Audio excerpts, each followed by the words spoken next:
আওয়ামী লীগের দোসর খোরশেদ ফরাজি, যিনি মামলাবাজ হিসাবে এলাকায় আখ্যায়িত, সেই খোরশেদ ফরাজি এবং তার সাঙ্গপাঙ্গদের অত্যাচারে সুন্দরকাটি এলাকার জনগণ অতিষ্ঠ। সরজমিনে তদন্ত করতে গিয়ে এলাকার জনগণ ক্ষোভে বিক্ষোভে পেটে পড়েন এবং এক পর্যায়ে তারা অনেক কথাই বলেন। আসুন আমরা ভিডিওতে দেখি সেই খোরশেদ ফরাজি সম্পর্কে কি বলে এলাকার উদীয়মান যুবক। জি, আপনার নাম? আমার নাম শাকিল হলাদার। জি, আব্বুর নাম হলো আবুল হলাদার। কি ঘটনা ঘটছে খোরশেদ ফরাজি? সুন্দরগেটির ভিতরে আমরা এই বসি পোলাপান যারা আছে আমরা খুবই ভয়ে আছি। আমাকে যখন তখন মনে করেন যে মিথ্যা মামলা দেওয়া, আর আমার সাথে যারা আছে সবাই নির্দোষ, তাদেরকে জড়ানো হয়েছে এর ভিতরে। তারা বাড়ি ছাড়ছে, সবকিছু ছাড়ছে। তো আমি নিজেও ভয়ে আছি যে আমারে আবার কখন এর ভিত্তির পর জড়াই দেয়। তা আমরা চাই এরকম একটা এই মিথ্যা মামলা যায়, আমাদের যে মিথ্যা মামলা দেওয়া হয় এটা একটা বিচার হোক। আর এই যে এরকম করতেছে এটা সবাই জানে যে একজন মামলাবাজ। আর তার সাথে কারা কারা আছে? তার সাথে অনেকেই আছে, তার সাথে তার ছেলে, তারপর ওই এলাকার আরো আছে আইয়ুব আলী খান, এরকম কয়েকজনই আছে। আকাশ হলাদার, মেহেদি হলাদার, এই তারা এগুলো সবাই মিলে এগুলো করতে আছে। বেশিরভাগ। নাম কি? আচ্ছা, এই যে মামলাবাজ খোরশেদ ফরাজি একের পর এক মামলা করতেছে, জি, এর কারণটা কি? দুর্ঘটনা ঘটাইছে আমার ছেলেদের উপরে। আমার ছেলে গাড়ি চালায়, আমার ভাতিজা গাড়ি চালায়। আপনার ছেলে ভাতিজার নাম কি? আশিফ হলাদার। আমার ছেলের নাম মিয়া হলাদার, রাস্তার নাম আশিফ হলাদার। এখন আমার একটা মামলা করছে নিজে একটা স্বার্থের জন্য, তার ছেলের সন্তানে কালাম ফরাজির। এই জন্য একটা কোবাকবি করছে তারা নিজেরা।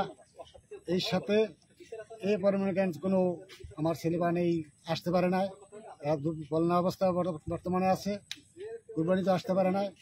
বড় একটা উৎসব করে আমরা, আমার ভাই একটা বাড়ি করছে চাষবাই, তার একটা কুরবানি করবে, তো বাড়িতে পোলা বাংলায় থাকে উৎসব করবে, তাও হে পারে না। কেন্দ্রিকেটে চলিয়ে গেছে, মাংসও খায় না আমার বাতিজেরা।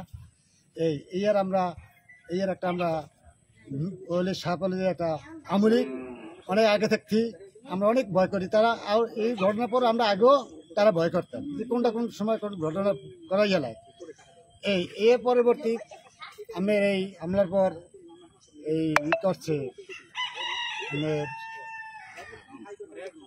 রাত্রে ওই লাড়ি লড়াইছে। আমার ছেলেও বয়স হলো, আমার এই স্বাস্থ্য ভাই বয়স হলো। রাস্তার ঘরে আমার যে ভাই বাড়ি করছে সে বসে হলো গেটের সামনে, তার সামনে টসা ভেঙে তাকে লড়াইছে।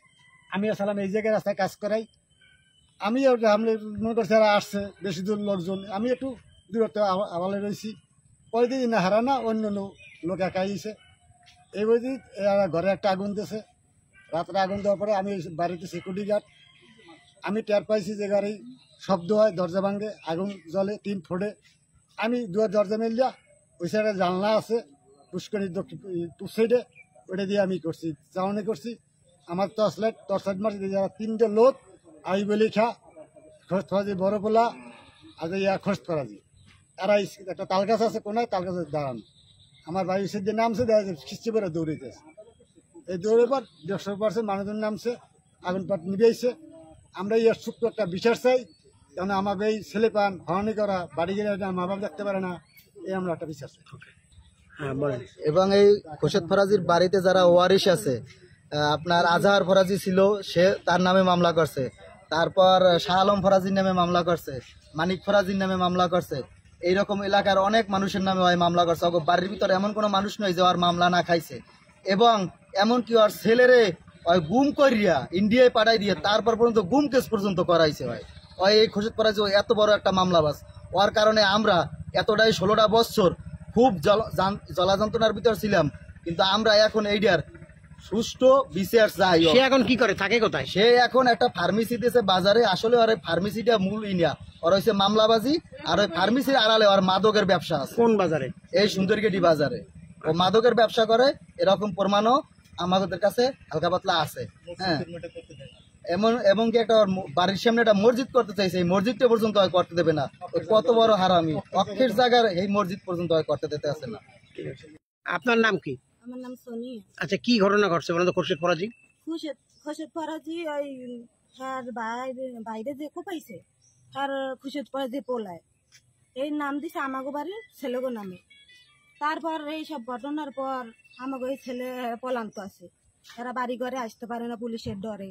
তারপর আমি অনেক কষ্ট করে একটা ঘর উঠেছি, এই ঘরটা হওয়ার পর 22 তারিখে আগুন দিছে ঘরে। আচ্ছা, খুরশেদ ফরাজি না? যে খুরশেদ ফরাজির ছেলে আর কি? আইয়া খা আইয়া কি বলছে? তো খুরশেদ ফরাজি এসে কি বলছে? আপনাদের কি হুমকি দেয় তারা? এসে কি বলে? আমার ভাই আছে একজন, আমার বাইরেও মিথ্যা মামলা দিয়ে ফাঁসাই দিয়েছে। আমার ভাই পলান্ত অবস্থায় আছে, বাড়িতে আসতে পারে না। আপনার ভাইয়ের নাম কি? করতে পারে না। আসিফ হাওলাদার। আপনার নাম কি? আমার নাম ফারজানা আক্তার। আচ্ছা, তাই এই যে খুরশেদ ফরাজির সাথে কে কে আছে? আর খুরশেদ ফরাজির সাথে আছে আক্কাস হাওলাদার, মেহেদি হাওলাদার, আক্কাস হাওলাদারের ছেলে। আপনারা এই বিষয়গুলো পুলিশকে জানান নাই যে আপনার ঘরে আগুন দিয়েছে? জি জানা হয়েছে, মামলা দেওয়া হয়েছে, তদন্ত করে গেছে। আচ্ছা, এখন আপনারা কি চান? এখন আমরা রেগুলার বিচার চাই। ঠিক আছে। মোহাম্মদ রাব্বি হাওলাদার, জি, বাড়ি সুন্দরকেঠি। আচ্ছা, এই যে খুরশেদ ফরাজি একটা মামলা করতেছে নিরীহ জনগণের নামে, এই ব্যাপারে আপনি যে এলাকার জনগণ, আপনার কি বলার আছে? আমার তো সবচেয়ে বেশি বলার আছে, কারণ কি এর ভিতরে একটা ঘটনা হয়েছে, কারণ ও তো একটা মামলা বাস, এইটা এলাকা সবাই জানে। কারণ এর ভিতরে একটা ঘটনা হয়েছে, ওর ভাই কালাম ফরাজি, তার কোনো ছেলে সন্তান নাই, ওর পোলাপান দিয়া তারে কোপানি হয়েছে রাত্রে, কোপাইয়া তারপর আমাদের বাড়ির কিছু পোলাপান আছে তাদের নামে মামলা দায়ের করছে, মার্ডার মামলা। এ কারণে এই ছেলেগুলো সব পলান্ত আছে, ওর কারণে বাড়িতে আসতে পারে না পুলিশের কারণে। আর এর এই ঘটনার পর ওর ছেলে রাত্রে আমারে থ্রেট করছে যে তোরে পাইলে তোরেও কোপামু। তারপর দিন সকালবেলা আমি রাস্তায় বসা, আমার দেখে একটা লাঠি ভাঙছে, আর সাথে আমার ভাতিজা ছিল। আমি দৌড়িয়ে বাড়িতে পালাইছি, আমি বাড়িতে যাই একটা লাঠি নিয়ে আসছি, আসার পর ও দৌড়িয়ে চলে গেছে। এই ক্ষোভে ও রাত্রে আইসা ওর বাবা এবং আইয়ুব আলী খান এবং এই আরিফ হাওলাদার, এরা আর যাই আরিফ ফরাজি, এই হচ্ছে খোরশেদের বড় পোলা, এরা মিললে রাত্রে আইয়া আমার ঘরে আগুন দিয়েছে। এই ঘটনার পর আমি যাইয়া 22 তারিখের ঘটনা, আমি যাই মামলা দায়ের করছি কোর্টে। এইটা পিবিআইতে তদন্ত নেওয়া হয়েছে, এখন তদন্তে আসছে। আচ্ছা, তারা তো আওয়ামী লীগ করে, তারপর তারা এত ক্ষমতা পায় কিভাবে? তাদের যে পিছনে যে কোন বেকিং কাজ করতেছে এইটা আমরা আজও পর্যন্ত জানতে পারতেছি না, কারণ আমরা তো সাধারণ লোক। কারণ এইতেই আমাকে এই অবস্থা, কোপাকুপির পালা, তারপর ঘরে আগুন দেওয়ার পালা। হ্যাঁ, কারণ এরপর যদি আমরা বেশি খুঁজতে যাই তাহলে কিনা আমাকে জীবনের একটা আছে, কারণ হয়তো মৃত্যুও ঘটতে যাইতে পারে। এই কারণে তদন্ত করেন। আর এইটা আমরা এই যে পোলাপানগুলোর নামে মিথ্যা মামলা, এইটারও বিচার চাই, এবং আমার ঘরে যে আগুন দিয়েছে এইটারও আমরা বিচার চাই। বলেন আপনার নাম। আসসালামু আলাইকুম, আমার নাম হলো আব্দুল হাওলাদার, আমার আব্বার নাম সেকেন্দারি হাওলাদার মৃত্যু। এখানে দীর্ঘদিন ধরে একটা শৃঙ্খলা করছে এই একটা মামলাবাজ খুরশেদ ফরাজি। এই খুরশেদ ফরাজির জ্বালা এই দেশে মানুষ টিকতে পারে না। একটা দুর্ঘটনা সামান্য একটু হইলে একটা মামলা করে, অন্য কেউ করলেও একটা মামলা করে, আমার জায়গা জমি নিয়ে একটা মামলা করে। উনি একটা মামলাবাজ, উনি মোল্লার বাজার একটা ফার্মেসিতে একটা শো, ওই ওখানে বয় আর দালালি মালালি করে। ইতির ভিতরে একটা দুর্ঘটনা ঘটছে, ঘটার পরে ওনার একটা ভাই কোনো ছেলের সন্তান নাই, ওই ছেলের সন্তান নাই বিদায় ওনার মানুষ দিয়ে না নিজেরা কোপাইয়া এবার আত্মসাৎ করার জন্য আমাকে কিছু পোলাপান হ্যারাস করে আসামিতেছে।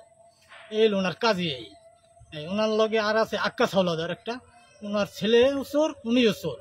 এই কিছুদিন আগে এই পরশু দিনকে রবিবার দিন 3 ভরি স্বর্ণ চুরি করে আনছে, 3 লক্ষ টাকা চুরি করে আনছে মেহেদি হাসান, আক্কাস হাওলাদারের ছেলে। এরা দুইজন এক জড়িত, এরা দুইজন মিললে এই দেশের পোলাপানগুলি হয়রানি করে, বিভিন্ন চক্রান্তের জ্বালায় টেকা যায় না। আওয়ামী লীগ সরকারের আমল তো মানে রাস্তায় নামতে পারি না জ্বালায়। আচ্ছা, বুঝলেন, এই অবস্থা আর কি। আপনারা এখন আর কি চান? আমরা চাই আর বিচার, যে উচ্ছৃঙ্খলা কেন করে, এই দুর্ঘটনাগুলি মিথ্যা মামলা দিয়ে কি হয়রানি করে এগুলি।